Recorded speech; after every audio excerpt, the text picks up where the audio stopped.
Hello. Hello again, and welcome to this week's programme. Over 4 decades, Delia Smith has single-handedly changed the way we shop, cook and eat. And you give them a really good shake. In this programme, we'll be picking out prime cuts from the 70s.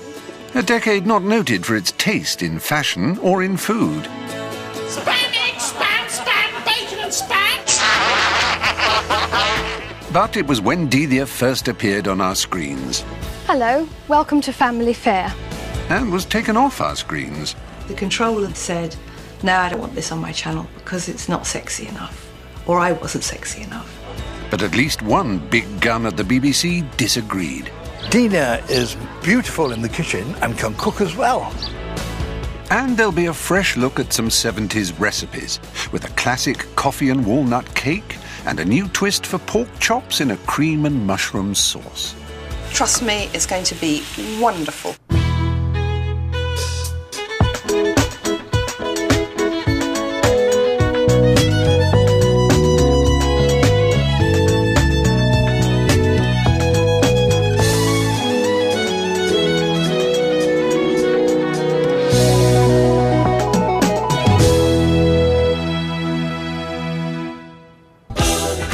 Ah, the 70s. The decade that taste forgot.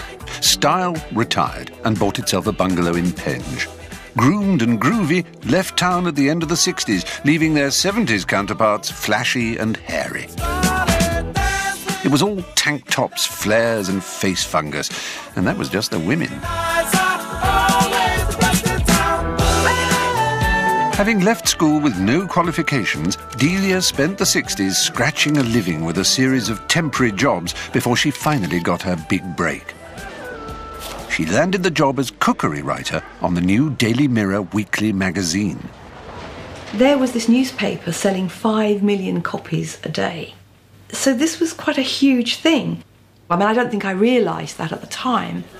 I don't see myself as a great, wonderful, fantastic cook. But I slipped into this thing that was very natural to me and wanting actually to reach out to people and communicate to them. Sadly, like Delia's skirt, her stint on the Mirror magazine was short and sweet. It folded after a year. I was devastated because, I just found something so exciting and the people who worked there were so stimulating and so talented. And suddenly, it had all come to an end, so it was a very sad time. But her time there wasn't entirely wasted. She had met her husband, Michael Wynne-Jones, and found the confidence to attempt her first book, How to Cheat at Cooking, a concept she would revisit 30 years later. So I had to do my first publicity tour, and it started in Scotland. The streets of Glasgow were lined with kids all screaming and cheering, and I was driving through. Nothing to do with me. Just ahead of me, on the plain before me, were the Bay City Rollers. Oh, they were just a flash in the pan. Unlike Delia, who landed a job that was to be the start of a long career. There we go. Lamb, beautiful lamb. She was taken on as cookery writer on the London Evening Standard. The Standard's new Saturday cook prepares her first dish. She looks a bit grim, doesn't she? And after 6 months as the Saturday girl, Delia graduated to a daily column. Here. Christmas recipe number 3, baked gammon with cider and raisin sauce. Her challenge was to find and write 6 recipes a week, 52 weeks a year. It's an awful lot of recipes. I just used to go anywhere I could, and one day I was at home and I hadn't got a recipe, and I just wandered down into the garden, and there's only 2 things in the garden. One was artichokes and the other was carrots. So I thought I'll make a Jerusalem artichoke and carrot soup, and it's the most fantastic soup, and it was just desperation. Delia still finds inspiration in her kitchen garden, and she can usually find something there for the pot. Now here I've got my little store of onions that were grown in the summer, and they're hopefully going to last me through the winter. And I need 4 large onions because I'm going to make grilled red onion salad with Parmesan cheese and sage.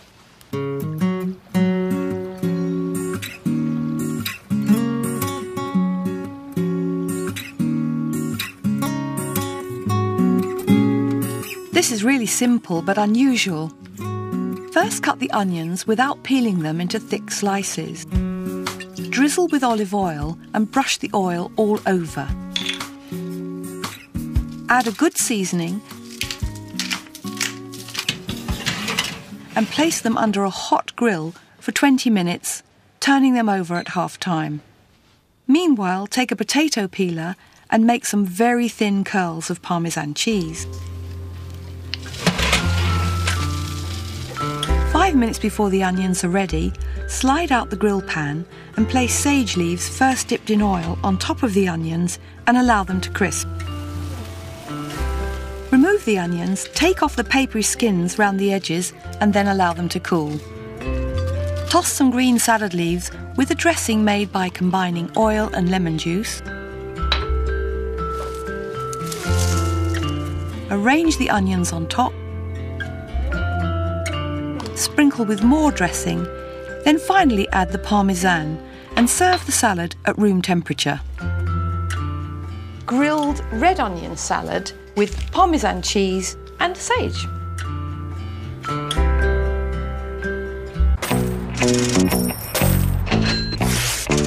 The 70s was a decade of economic uncertainty. There'd been a massive change in the economy in 1971 when we'd all gone decimal.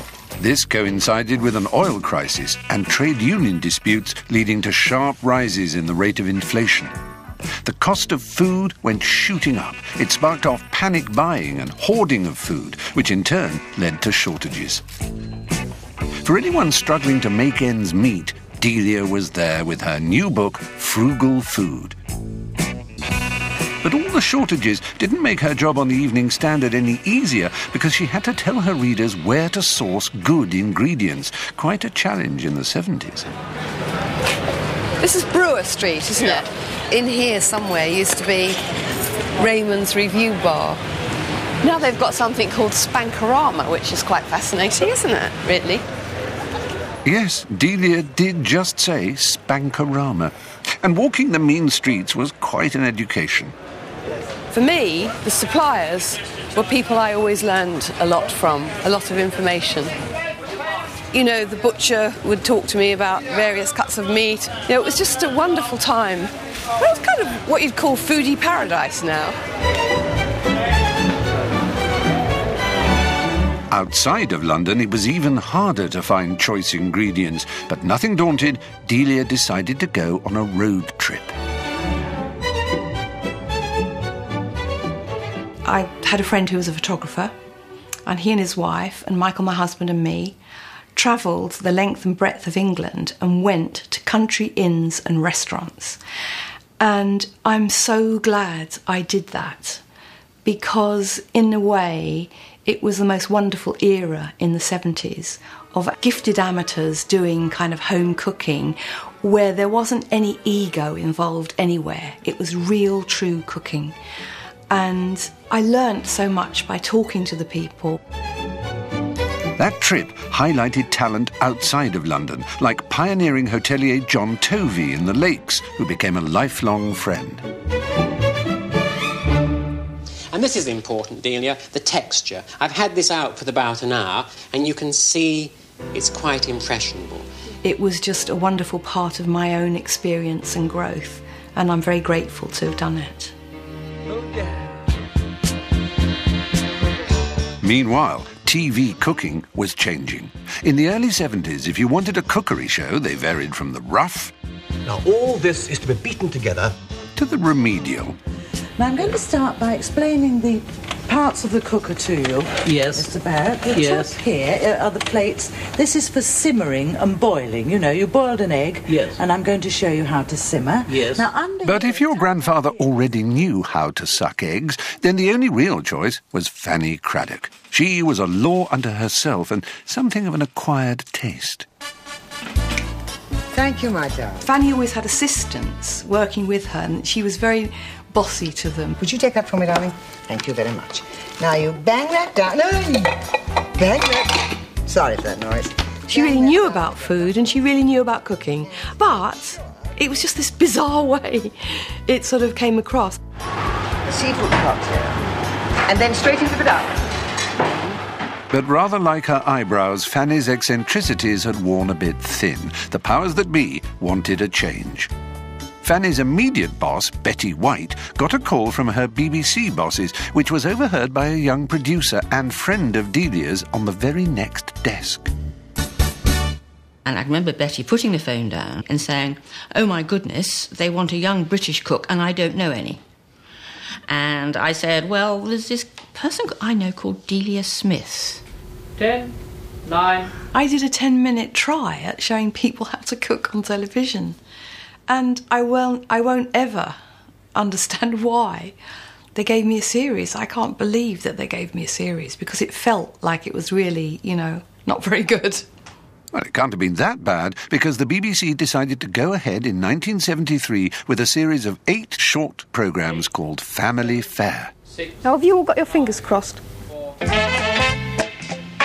Even now, the opening title music still makes her go all hot and cold. There was no editing, so if you didn't get it in one take, you didn't have a programme. And you understand why, when I hear that music, my stomach goes over. Hello, welcome to Family Fare. Delia's mum, Etty, had been worrying for years that her daughter would never get a proper job, so her first performance was a nerve-wracking experience for both of them. In the kitchen. She didn't seem nervous, did she? I was shaking on that first time. But the one nice... When I went home from work to watch it, I cried. It was excellent for a first time. I kept thinking she was going to make a mistake. And, I'd want to help her. Just a mere moist... And you can see how the hands are getting very sticky. Big problem when you're only doing one take. There was a plastic bucket underneath with washing up water. And then there was a towel to wipe your hands on. And you sort of went down because, I couldn't stop. And I've got to go to the next recipe without floury hands. Look, the head went right down. My hands aren't quite dry. That's it. You look exactly the same. It's lovely to see you. 35 years later, Delia and Francis meet again at the BBC to see if they can find that original studio. People are always asking me what disasters have I had doing cooking on television. And one I remember when I was working with you was I was showing people how to crush a clove of garlic. I'm just going to crush this with the back of a knife. And somehow or other it flipped like a tiddlywink. Oh, this is the best way to crush garlic. Oops. And it went into the cameraman's eye, and he was really kind of wounded. However, soldiering on became second nature. Make a hole in the centre, decorate it if you like, and don't forget to put the sauce in, which I've been leaving there to get thick. I forgot about that, but you mustn't forget it. Right. Nice recovery there. The first run of Family Fare was a hit, and by the time the second series began, viewers were already beginning to understand that if you followed Delia's recipes, they worked.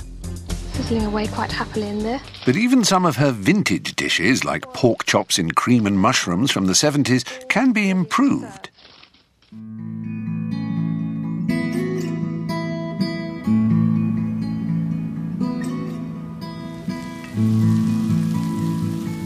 I'm now going to show you a recipe that I did on my very first TV series, but it's been updated over the years.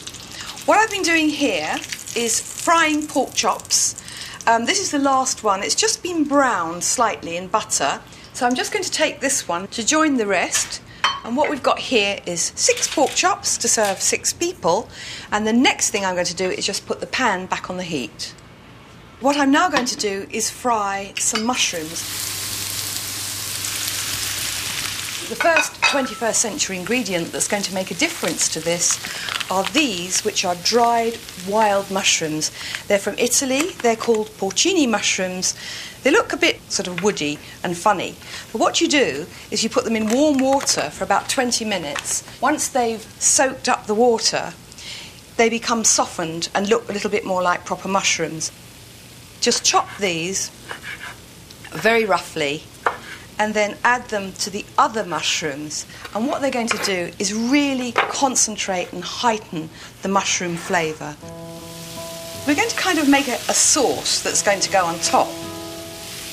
First of all, we've got the juice of a lemon, which is going to go in and join the mushrooms.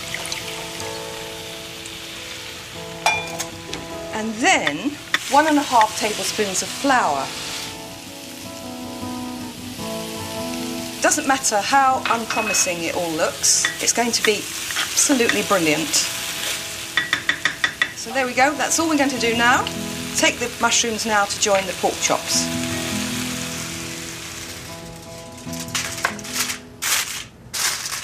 And first of all, I'm going to just give them a little bit of seasoning. We're going to use some fresh thyme, so a little sprinkling of fresh thyme on each one. There we go. And now the mushroom mixture. This recipe used to be made with double cream, and the double cream reacted with the lemon juice and did tend to curdle a bit, although it tasted very good. Now we have the wonderful creme fraiche, and this doesn't curdle. So we just put a blob on top of each one, and this is going to cook down with all the mushroom juices and make the most beautiful flavoured sauce. Finally, put a little sprig of fresh thyme on the top of each one. You do the foil up, tie it loosely, so it's got a little bit of air circulating. That'll go into a preheated oven, a medium oven, 180 degrees, and it'll take 1 hour to cook.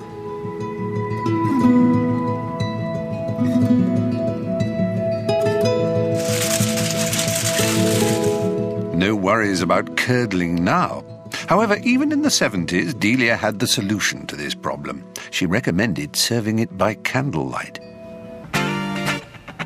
Which was just as well, because what with the 3-day week and all the power cuts, candlelit suppers were all the rage. Mind you, given some of the gastronomic innovations at the time, eating in the dark could be seen as a bonus. All the new instant-in foods were in a bag, in a foil tray, and largely indigestible. They are clearly a most primitive people. And as for eating out, the choice wasn't much better. Spam, egg, spam, spam, bacon and spam. Spam, spam, spam, spam, spam, spam, baked beans, spam, spam, spam and spam. Oh, lobster thermidor, crevettes with Mornay sauce, garnished with truffle pate brandy and a frying egg on top and spam. In the 70s, a lot of the fresh foods we now take for granted were still hard to get hold of. Until recently, fresh herbs were like gold dust. I've got some French beans. You can leave these out if you find them difficult to get hold of. I've got some thin strips of the Swiss cheese, Gruyere cheese. If you can't get hold of it, you can use any cheese that you have handy. It was Delia's championing of these radical new ingredients that encouraged demand. Some people write to me and tell me that they have great difficulty in getting sour cream. If you can't get it, keep on asking for it, keep pestering. But even though the show was popular, the ratings were up and down. My television career did have a bit of a blip when they decided to schedule it straight after this incredible programme called Nationwide. Good evening, but will it be a good morning tomorrow when the housewives of Britain do their weekly shopping? And they put my programme on afterwards. So it finished at 7 and then along came Delia and dropped, I don't know, about 1 million audience went, don't want that. Well, sadly, this is the last in the present series of Family Fare. So 3 series of Family Fare and then full stop, because the controller then said, no, I don't want this on my channel because it's not sexy enough, or I wasn't sexy enough.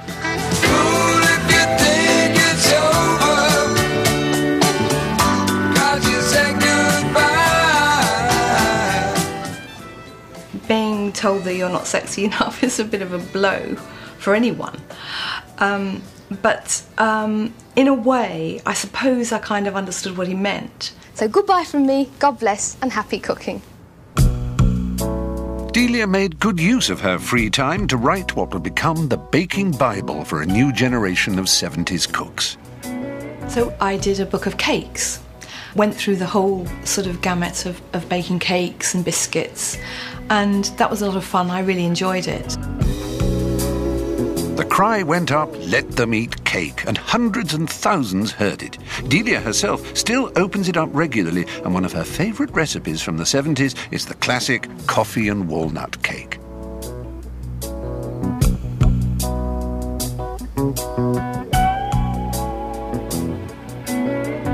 So what we're going to make is an 18cm cake, so 110 grams of self-raising flour with a level teaspoon of baking powder. Now 110 grams of golden caster sugar, and then 110 grams of this, which is whipped vegetable fat. Now there's a lot of contention, well, you should use butter really. If you're making a plain sponge cake with jam in it, maybe you should use butter, but it's much more difficult. You don't get the lightness that you get with this. Then we're going to have the 2 eggs. Mix those ingredients together. And this is the easy part, doing it all in one. This is beautifully smooth and beautifully light and beautifully easy. Now I'm going to put coffee in, and I've got instant espresso just mixed with a little bit of hot water. And now we're going to add the walnuts, and they've been finely chopped in a chopper. You can do it with a knife if you like. All I'm going to do now is just mix that in.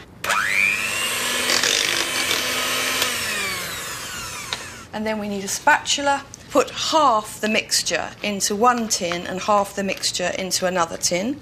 You just spread it out. Then you just give it a sharp tap like that to even it out. So that's going into a 170 oven preheated, and it's going to take 30 minutes to cook.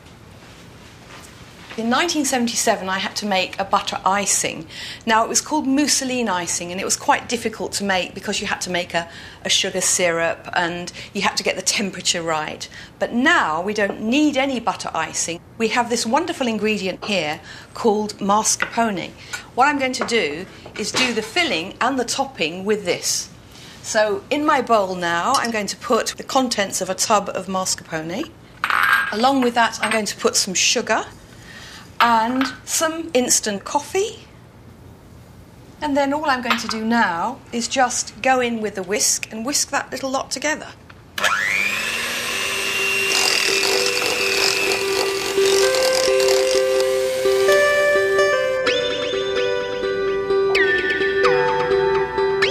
Now I'm just going to slide this out, keep it on the shelf, and just see whether it's cooked or not. It's had its time.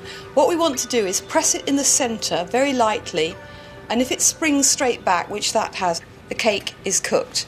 Then just pop it onto the tray. I just want to show you about peeling papers. It should be quite easy. What you do is just lift the edge here, fold it back, so you fold it, and so you're pulling it like that off. And then you have a lovely, light, fluffy sponge cake. When both halves are completely cool, spread half the filling on one and place the other half on top. Use the rest of the filling as topping and spread it evenly with a palette knife. Then all you need to do is decorate the top with some walnut halves.